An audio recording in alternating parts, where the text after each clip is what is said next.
Amingoli ndima uso alemekeza mwamba, Yesu mwamba mo akondwa alamula konsepo, alipampando huko Yesu alamulira.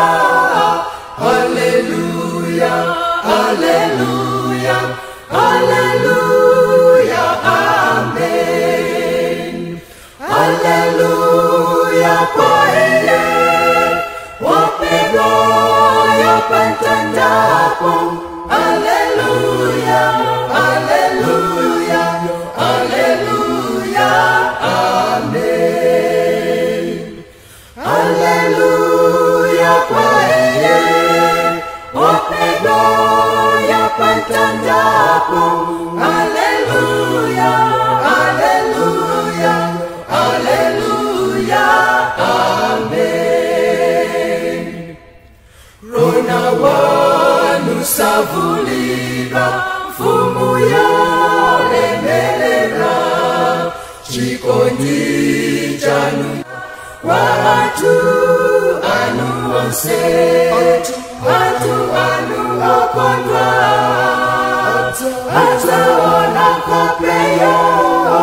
Haleluya, haleluya, haleluya, amen.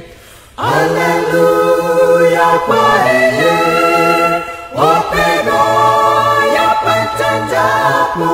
Haleluya, haleluya, haleluya, amen.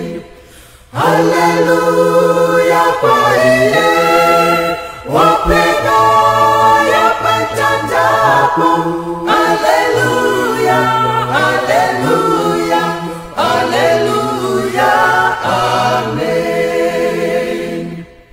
Ambuye itanisanga tikuloti lisowa, kutampetera tikulo mbamanditi kozata, tisaliza Amingoli ule mukwafumuyo. Haleluya, haleluya, haleluya, amen. Haleluya kwa yeye wapendo yapantandapo.